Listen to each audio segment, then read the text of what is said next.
Good morning. Good morning, good morning, good morning, good morning. This is my first time back into the driving in the car live world, so I guess I will see if it is working. Hi, beautiful sister out there. How are you? Yes, good to see you. Okie dokie. Well, I am on this morning, and first of all, I do want to say that I thank God for this beautiful day. Yes, we know it's raining and it's overcast, but I am so thankful and blessed to be alive. So I will not complain about that. I will not complain about that. And thank you so much. I will have a blessed one. You too. For anybody who does catch this, we will be going on live tonight at 6:30 on American Hearts Radio with our special guest, Apostle Kenneth and Pastor Tamara Brown. So please check the LSOM page for that link to watch it live on YouTube. But nevertheless, I am in the car right now and just finished dropping off my older two babies, and Judah is in pre-K. And so, hi Dana. And so, first of all, for anybody who does not know, by profession, I am a early childhood, or should I say an early childhood education teacher. So I have experienced many young children, their behaviors, the joys and sorrows, and I've seen a lot of what goes wrong and a lot of what goes right when it comes to raising young children. Granted, yes, I don't go home, or should I say, no, I don't go home with the children. But as a teacher, you really don't have to. There's a lot that you can tell about the way a child is being raised by observing them daily. And in some instances, you don't even need several days. In a lot of instances, really. If you're truly, what's the word I want to use? Perceptive. And then let's not add discernment into that. But nevertheless, there's a lot that you can tell as a teacher by observing a child daily. And there's so much that you can tell about the interaction of parents and children during drop-off and pick-up times. My God in heaven. So, I am doing this little quick video because I was getting ready to take Judah into the school, and I see a father with a little girl, and they seem to kind of be taking a little bit of time coming out of the car, and I can tell he's kind of giving her a little talk about something. So they go ahead of us before we get to the door, and there's a little bench there, and so he's talking to her, but he's standing over her, like talking to her. But then when he sees us approaching, he kind of sits down. Now, my thing is, I know what that posture meant. I'm like, you didn't need to sit down. If you needed to get up in her face and say what you needed to say, then that's what you needed to do. But different people, different cultures, they do things, differently. So nevertheless, he, saying what he needs to say, says to her, he says what he needs to say to her. And so, but then I hear, as I'm walking past them, him saying, well, if you want to wear this necklace, you gotta stop talking to me nasty. You gotta stop looking at me with a mean face. And so this little 3.6-year-old child starts going off on her father. And I couldn't make out everything she could say, but you don't need the captions to hear attitude and disrespect. Okay? And so she's going off on her father, and he's like, you're not going to be able to wear the necklace. And she's like, no, you don't do so. It almost sounded like she almost said, you ain't my daddy. But I know that's not what she said, but that was like the tone she took. And I'm walking by, and I'm like, now listen, y'all, I am allergic to disrespectful children. When I tell you, I cannot tolerate disrespectful children. I don't care if they're mine or not. All right, let me keep going. And so then I'm hearing him still negotiating with her, because after she goes off on him, as the door is closing, I'm still hearing him saying, well, do you want to wear the necklace? Well, I take my obedient and respectful child into the class. Yes, Micaiah, yes, prophesy.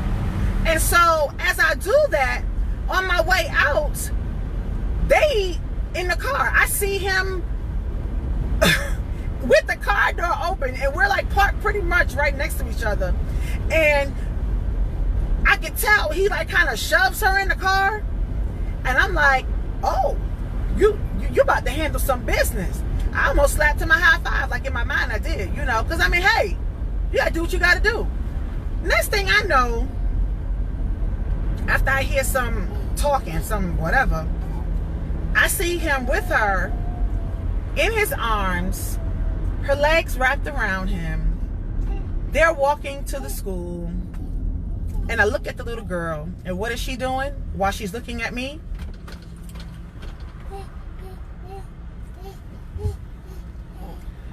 Now you know this was my face, right? She was far away, but I didn't care. And I said, you know what? That right there is one of our problems when it comes to raising children. And I'm very clear to say one of our problems, because it's too much time to list them all. But it really irked me, and it bothered me so much, because I know that little girl had that necklace on still. Because see, the thing is, there's no negotiation. First of all, what I say is what goes. Now, I don't believe in, a lot of the ways that people were raised, as far, with the parents saying, well, do as I say, not as I do, because that was ignorant. Because what you do is more impactful than what you say. Okay? Because you can save yourself a whole lot of conversation if you just live what you're talking about. Now, I said a whole mouthful right there. You could save yourself a lot of conversation if you just live what you keep talking about. Okay? So the do as I say, not as I do thing never worked.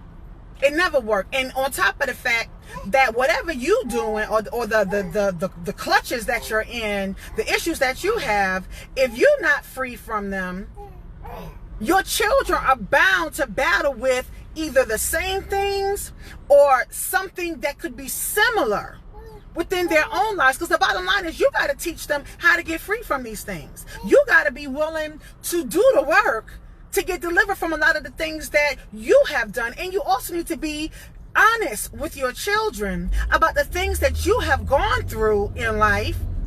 Because see, a lot of the times parents are so embarrassed by the things that they have done. And trust me, I'm not saying that you need to be beaten down because you feel guilty for the things that you have done. Guilt is a good thing if it provokes you to change, and also if you don't stay there, because then that turns into depression and all other kinds of stuff. So that type of guilt it needs to be conviction. It needs to be conviction. And conviction is what should be prompting you to change. Okay? But a lot of times, because parents don't deal with their own issues, that conviction really settles in as guilt. It doesn't prompt them to change. And then instead they start to condemn. Because they're not honest with their children, then they start seeing a lot of the same habits or patterns in their own children, and what disgusted them about what they used to do, they see in their children, and now they start attacking their children. Or the flip side, because you feel so guilty about some of the things that you did, when you see your child doing it, you coddle them. Especially if, let's take drug addicted parents. A lot of times, because they may have neglected their children, or their children have seen them do certain things, or they subjected their children to different situations. They have so much guilt that now their children are just off the chain, and they begin to enable them because they almost feel like they don't have a right. And let me just say this to somebody. I don't know who this is for today.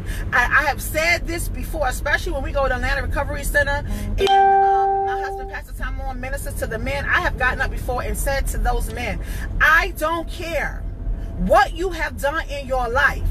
If you are turning your life around, you have a right to still speak what's right to your children. I don't care if they want to hear you or not.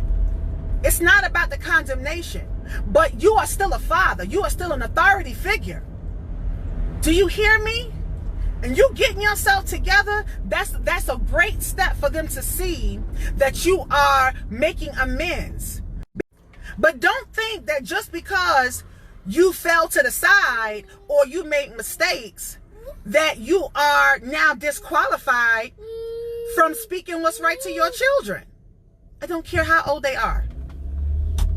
I don't care. Granted, as we get older, the roles may change. Now, you know, like my mom, I love my mom. I love my mom. My mom can't put me on punishment. You know, mommy, for real. I'm grown, I'm married, got my own house, had 3 babies out of this womb. Like for real, mommy. No, I'm not. No. It doesn't mean that we may not have disagreements, but there's only but so far I'm gonna go in that disagreement. Hear me? So just parents, be encouraged with that. So the bottom line of what I'm saying here, and again, I'm hoping that somebody is really hearing this. You have to set realistic and firm boundaries with your children. There must be consequences. There must be. And you need to stick to them. 2-parent households, whether it's 2 biological parents, blended families, whatever the case is, you need to come together and have one mind about what you're teaching your children. You need to come together and have one mind about what the consequences are. Before we ever had children, my husband and I had these conversations. Micaiah, you being rude. Not because I didn't say your name. Now you just want to turn it up. But you know what? Just for that, I'm pulling the car over. Okay, so nevertheless, we sat down and we talked about different situations. We talked about different scenarios. We talked about things that we would do with our children. We talked about what were deal breakers. We talked about, excuse me, you guys. Hey. We're not going to be a distraction today. Understand? Thank you. See that? That's a lesson right there. I said I was pulling over, and I pulled over. I don't care if he's 9 months. I got to start early. Okay. So, bless the Lord. We said, no matter what, whether we really liked what the other person was saying or not, we were going to come to an agreement. There were several things that my husband and I had a difference of opinion on. But whatever the issue was, we came to an agreement on it. Sound like perfection? It's not, but it was, and it is consistency. Oh my Lord, I just said something right there. It's not perfection, but it's consistency. To where now, as life has continued, and now we on, as far as who's in the house right now, number 3, because we do have 4. Our oldest is 21. And he knows already that I don't care that he's 21. I don't care that he's 21. You still our child. And if I got something to say, you gonna listen. Okay? But nevertheless, we are consistent in that. To where that spirit of manipulation tried us, of course, with children. As you know, it happens with children. You know, children will try to play both sides against the middle. But it was very short-lived because we took a stand together. And I am just imploring parents, I don't care how long it's been, today you can start over. Start over. Have a sit down. Now listen, now don't just get brand new out of nowhere. Especially if your child is old enough to have known what your ways are, you know, they, you know, in the double digits of age and all of that kind of stuff. Don't just get brand new. Sit your children down and talk to them. Micaiah, you are out of order. You are. Okay? You sit your children down. You talk to them. And you say, I have not done the best job of setting boundaries or sticking to what I had to say or whatever. I have made some mistakes there. I ask that you forgive me. I ask that you forgive me because in some areas I have done you a disservice as a parent. But I just want to let you know, His mercies are new every morning. Today is a new morning and it's a new day. Sophia home now. Sophia home now. Things about to be changing around here. They about to be changing around here. And so because of that, oh really, Micaiah? Whoa, 9 months old. Okay, I got something for you. But nevertheless, this is what it's going to be now. And explain to them what the expectations are. And the reason why I'm saying this, okay, and y'all see this distraction right now, right? Because any other time, this is what happens. This is how the enemy will try you through your children. And let me say this too. Don't beat your children. Yeah, and all of this reconnecting stuff too. All of this reconnecting that's going in now. I'm home. Yeah, boy, I'm gonna get you. I'm gonna get you. Oh yeah, you know you're home. But nevertheless, like I just said, don't beat your children in anger. This is a little side note here. That's something that my husband had to teach me because, you know, I grew up. I love you, mommy. Did y'all all hear me say I love my mother?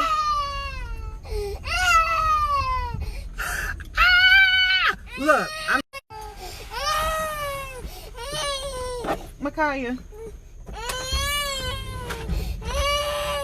Yes. You want to come out? Come on out, because I gotta finish talking.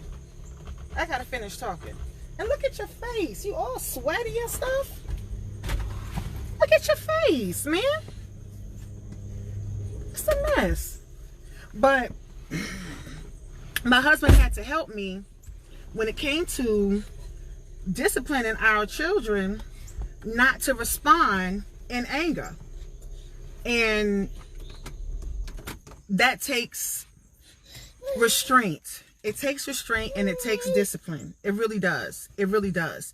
So what I just want to say to everybody is this. When we don't set these standards for our children, it comes back to haunt us, and it is to their detriment. This is the reason why they don't respect authority. It's the reason why, Jesus in the morning. And I'm just realizing this. The situation that prompted me to do this video in the first place happened as a child. Our children go to school and they disrespect the teachers. They disrespect counselors, all these authorities, because there was never a healthy standard set at home. Exactly. Yeah, exactly. It wasn't a healthy standard. It wasn't a healthy standard. Okay? And as a teacher, teachers who are overworked and underpaid, granted, we know some of them are there for the wrong reasons, but some of them really do love what they're doing. I'm one of them. I'm one of them. When I got exposed to teaching as a substitute teacher, I was willing to make less than $6,000 an hour just to do what I love to do. Now, my husband was like, okay, no, we're not doing that. But I'm serious. When I tell you, I said, I don't care what I have to do. This is what I am supposed to be doing. So we don't want people to begrudge what's really their calling because of all these disrespectful children.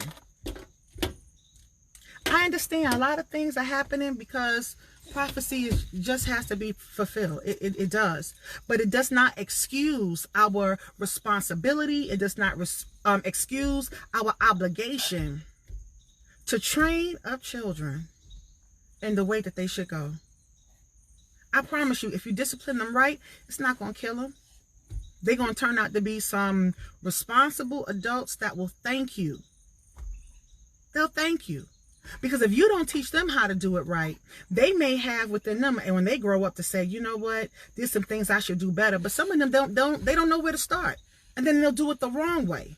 They may go too extreme. I mean, so you know, one of the things with my husband and I, like I said, it took us, a little time to become really consistent, with it. But to really get a good rhythm going when it came to our children is we had to find the right balance of freedom and respect, of liberty and parameters.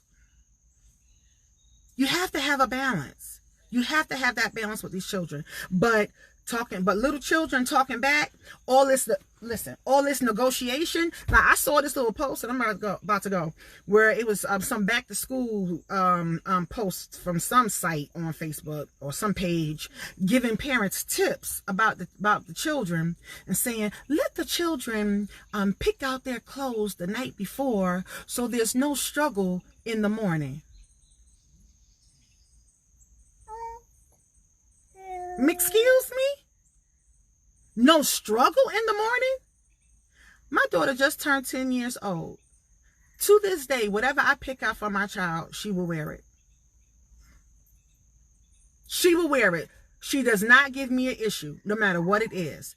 And then there are times I say, okay, go ahead and, and pick something, and I'll see what it is.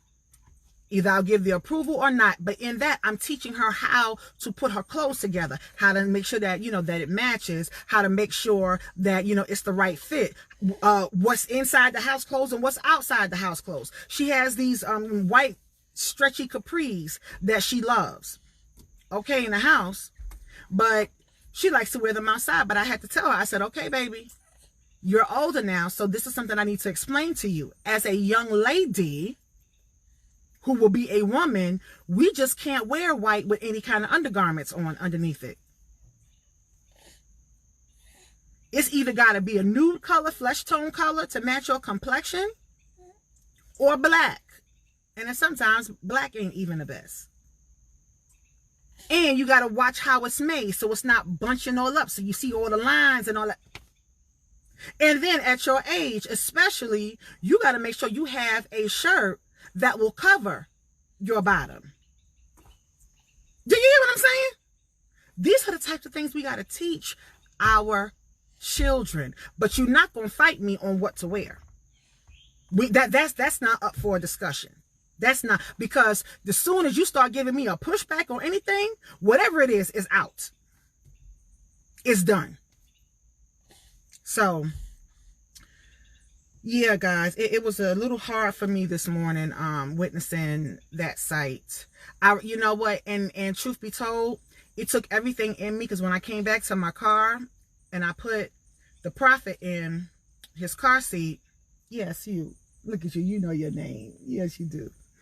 When I put him in his car seat, I wanted to turn around and say, sir, see what you really need to do. And then I had to like immediately come out of myself and say, mind your business. Mind your business. That's all. Just mind your business. That's what I had to tell myself. But I really want to say, just give me your daughter. Just give it here. I promise you she'll be okay. And see what happens in my experience as a teacher, they didn't do that with me. But as soon as the parents come to pick them up, or at the time for drop off, they off the chain. But when they're with me, they were a totally different child. Last point. Had a little girl, sweet little girl, gave her parents a hard time. She never wanted to eat anything but I think macaroni and cheese. That's it. And so, you know, they were serving, you know, collard greens and pizza and turnip greens and whatever food that they were serving. And so her parents said, well, you know, Mrs.